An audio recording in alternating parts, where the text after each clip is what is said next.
The second key area is the physical layer. So there are broadly three mechanisms here.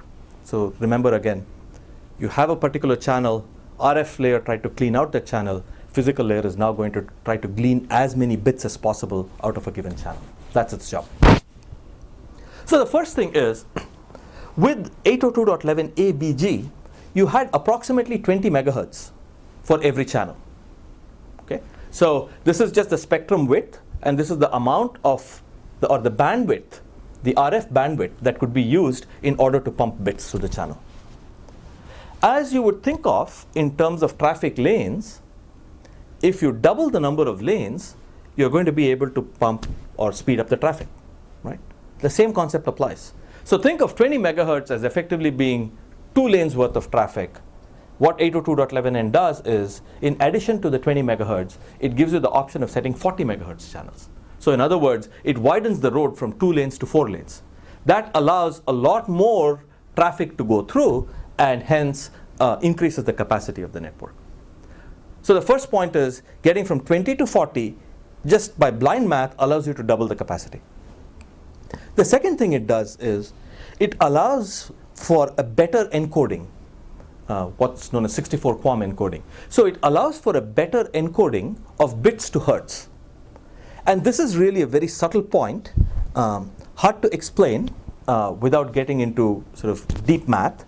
But the point is, for a given hertz, in other words, for a given amount of spectrum, this encoding scheme allows you to pack more and more bits in. Now, there is a trade-off between packing more information and making information more lossy.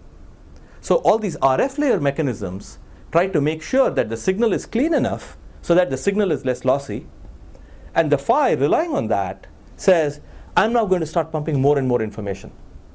At a very high level analogy, think of it as, I have a given amount of time to communicate to you, and I can either speak slow, in which case even if you lose some words, more or less, or even if you lose some time, more or less you'll get the flow of what I say.